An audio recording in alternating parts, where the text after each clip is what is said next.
everyone, welcome back to the channel. Today I'm going to be doing a sit-down video talking about the books I've read so far in 2025. So I'm on track to read, I think it was 30 books this year is my goal. So, which I feel like isn't a lot to some people, but is a lot to others. I recently got back into reading, and with that being said, I've read 14 books so far this year. And in 2023, I read 20 books, and then in 2024, I only read 11. So I'm really starting to, pick back up to like my 2023 level, but my goal is 30 this year. And with it being July and read 14 books, I'm on the 15th now. I feel like that's definitely possible for me. So that being said, I hope you guys enjoy this video, and let's get started. I did want to just do a quick what the book was, maybe a little bit what it's about, what I rated it, and what I recommend it. Just a very short video. So the first book I read, if I can go in order of date here. So I know the first book I read was Iron Flame by Rebecca Yarros, second book in the Empyrean series. Fourth Wing was the first. So it says I finished that January 15th, and that did not take me a long time at all to read. I think I started it in December, but I think it took me like 2 weeks maybe to finish it. But I rated it 5 stars. It is just a continuation of the Fourth Wing series, and would I recommend it? Absolutely. The second book I read was Onyx Storm, the third book in the Empyrean series, also by Rebecca Yarros. Again, just a continuation of the Fourth Wing book, and I rated it 5 stars. It says I finished it February 2nd. And would I recommend it? Absolutely. The next book I read was Fortune's Kiss by Amber Clement, and I finished this one February 12th.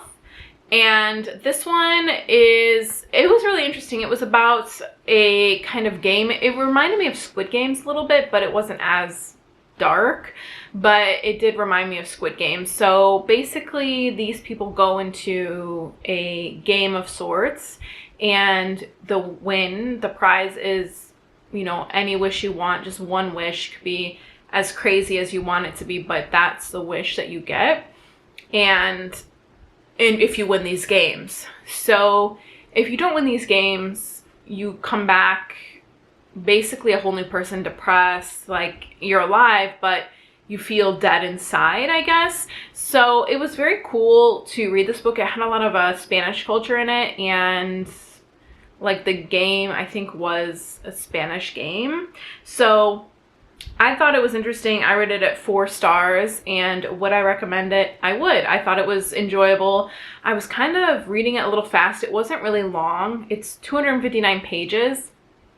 It didn't feel long at all. And I pretty much read that book in like 3 days, because it was an easy read. I kept going. There was like cliffhangers. I wanted to know what happened at the end of the chapter. So I finished it pretty fast. So I would recommend it. I would read it again. And I did meet the author, and she was really sweet. She signed like a little Fortune's Kiss card for me. But yeah, I would recommend it. The next book I read was When the Moon Hatched by Sarah A. Parker.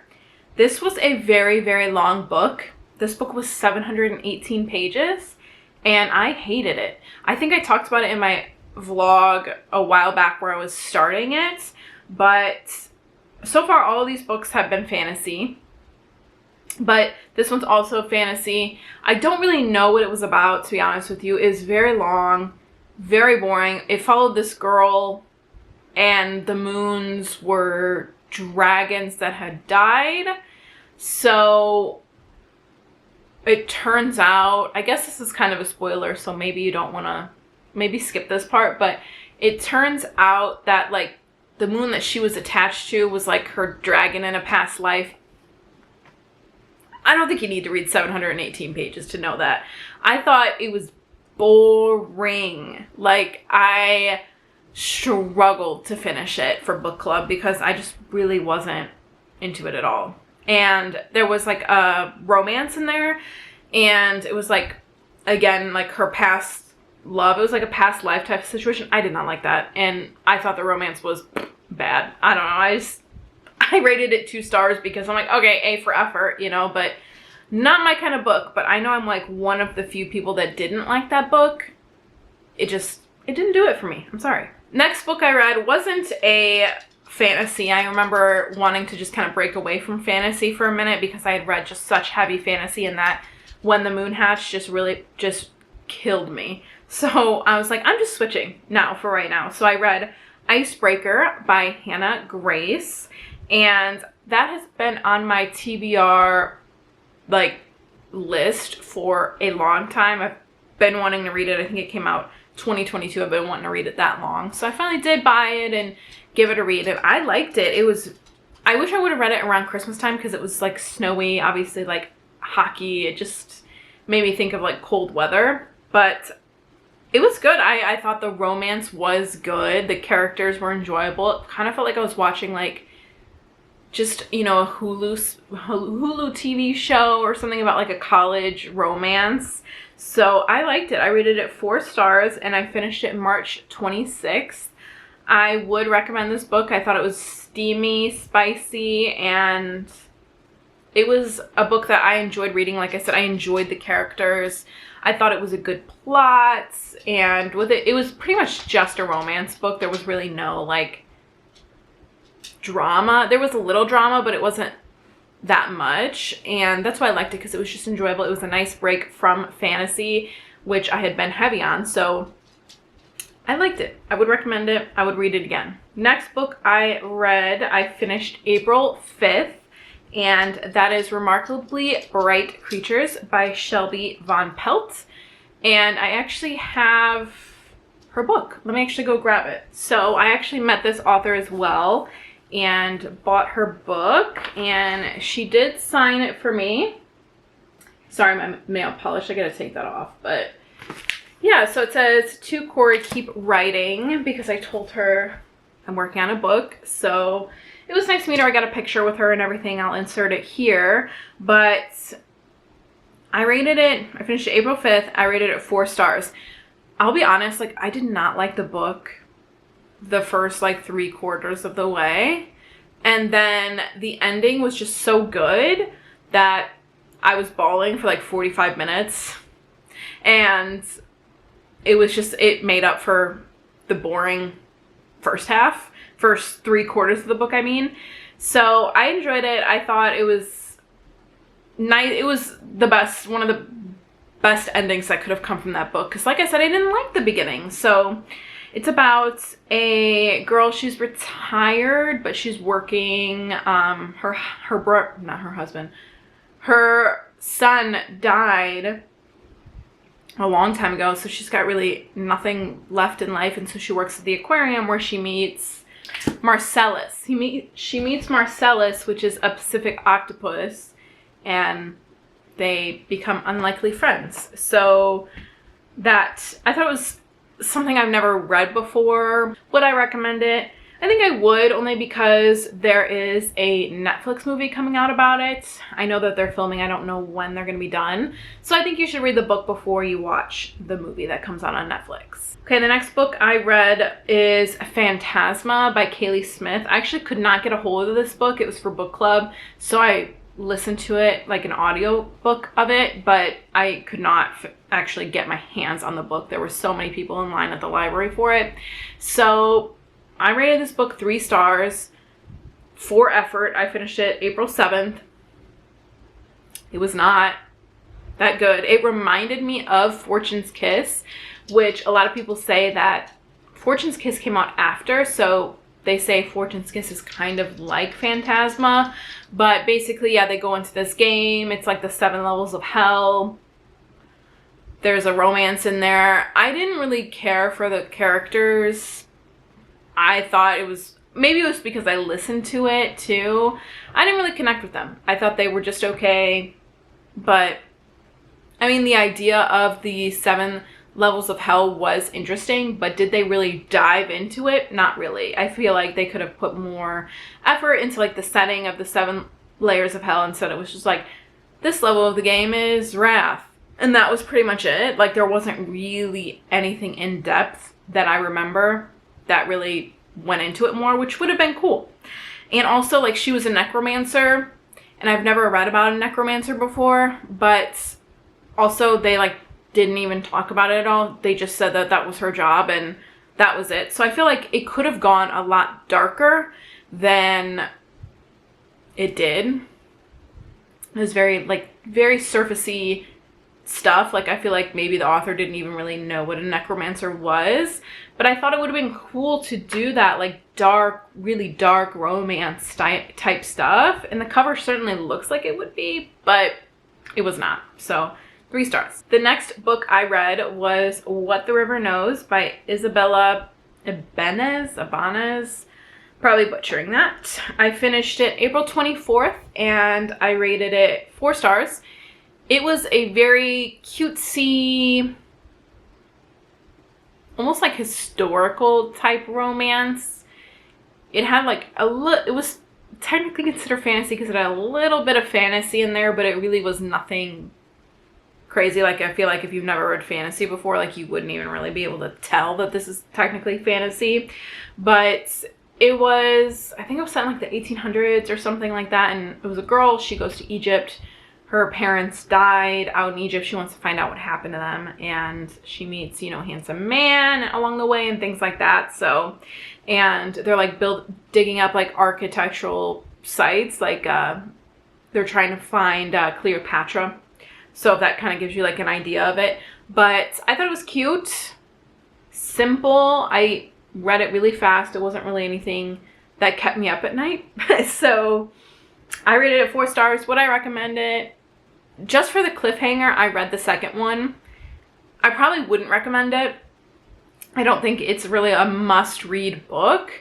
I did enjoy it, but I don't think it's a must-read. So I probably would not recommend it despite my 4-star rating. Next book, I finished May 18th, and that was the second book in that series, Where the Library Hides. And I think it's just a duo. I don't think there's anything coming after this. I'm trying to remember the ending of the book, and I don't think there is. But it's called Where the Library Hides, same author, finished it May 18th. I rated this one 3 stars.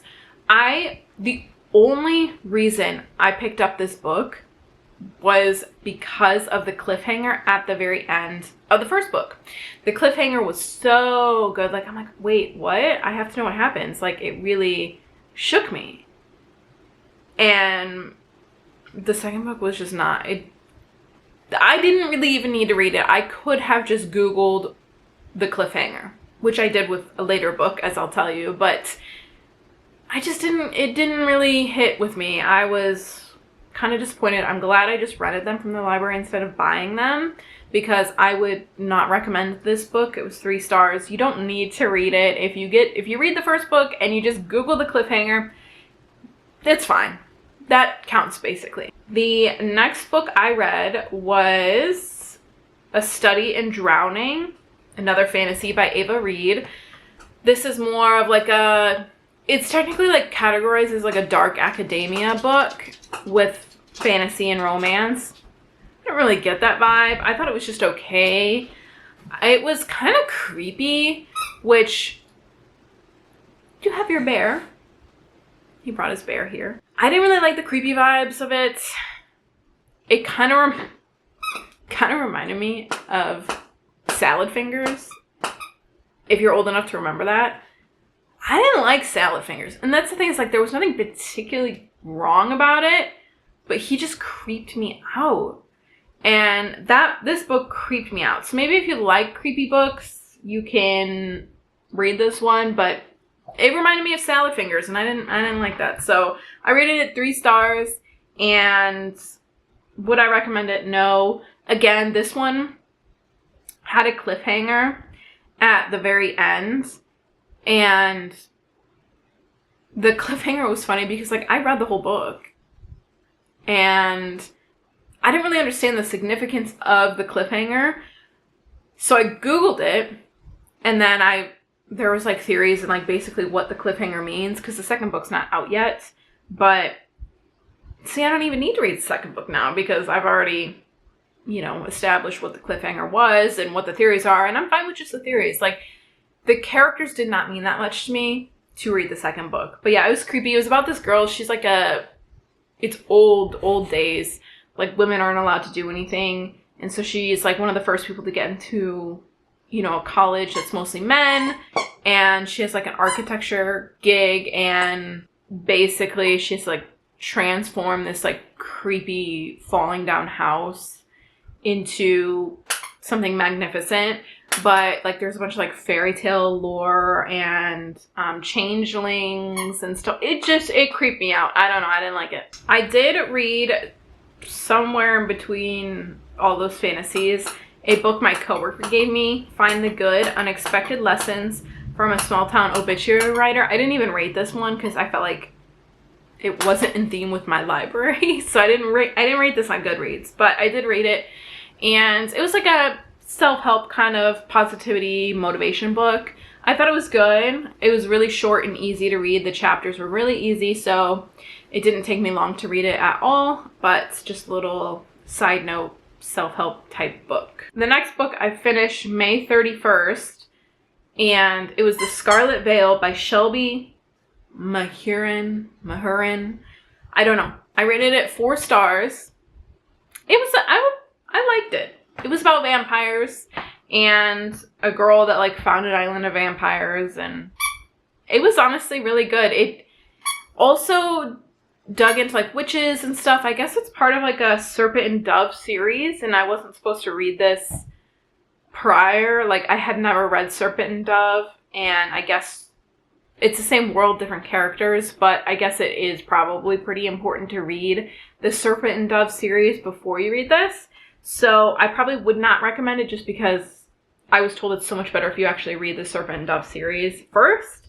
I did rate it 4 stars though. I thought it was good. Was I a little bit confused on the characters? Sure. Did it really matter that much? Not really. Like it was just, I just thought we were jumping right into the middle of it, so I didn't think anything of it.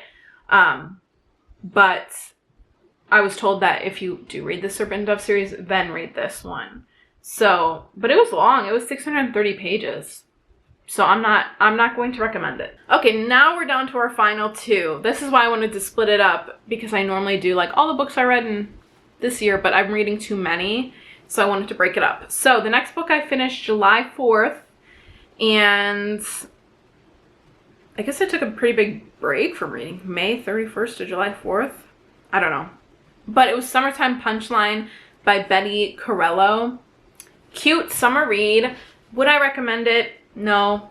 I rated it 3 stars. It was just like it was a girl, she was a comedian, and she moved back to her hometown in Jersey. And I thought it would have more comedy in it, and it didn't. And it had a lot of lyrics. Like, she was also a singer. I didn't really care for that. I thought it was just like comedian. Like, I thought it would be a funny book to read where I'd be laughing out loud. I thought it was just okay. I did like the romance. It was her high school friend, so I thought that was good. I liked that. But 3 stars, and would I recommend it? No. Last book, okay? Sunrise on the Reaping by Suzanne Collins. I rated this one 4 stars, and I did finish it. It didn't say on Goodreads, but I just finished it probably like last week or something. So this is a prequel to The Hunger Games, and it's actually about Haymitch's games. So I think it's the 25th quarter quell, and obviously Haymitch survives, so because he's in the Hunger Games books, but basically it's just another Hunger Games. They're in their arena. There's twice as many tributes, so instead of 2 tributes from each district, there's 4, and which makes things a little bit tougher. But this book has spent a lot of the time in the arena, which I liked. It reminded me of like the first Hunger Games and Catching Fire, which I liked. I didn't read. I watched Ballad of Songbirds and Snakes, the very first Hunger Games. No, it was the 10th Hunger Games. The 10th Hunger Games. And it was about President Snow mostly, before he became President Snow. And I'm really glad I didn't read that one because I didn't like the movie. It was okay, but I didn't like the arena. I didn't like that it wasn't really about the games. So I'm glad I didn't read it because I probably wouldn't have liked it. But I rated that one. I rated Sunrise on the Reaping 4 stars. And I'm excited to see the movie next year because it honestly was a really good book. I think this one Sunrise on the Reaping is comparable to Catching Fire, which is my favorite. So I think they're one and the same. I think if you liked Catching Fire, you would like Sunrise on the Reaping. And yeah. So those are all the books I've read so far in 2025. We went through 14 books. So I hope you guys enjoyed this video. Hopefully give you some idea of like what's gonna come maybe in the second half of 2025. And if you've read these books too, let me know your thoughts. Would you agree with the star rating I gave them? Would you recommend them or not? Curious to see if anyone's read When the Moon Hatched, which so many people online love, and I did not care for. I think that was the worst of them all, was that one. And with it being so long, it was just maddening. So that being said, I hope you guys enjoyed this little sit down video. More vlogs to come, don't worry, but I like to break it up every now and then. So I hope you guys enjoyed this video, and I will catch you guys in the next one. Bye!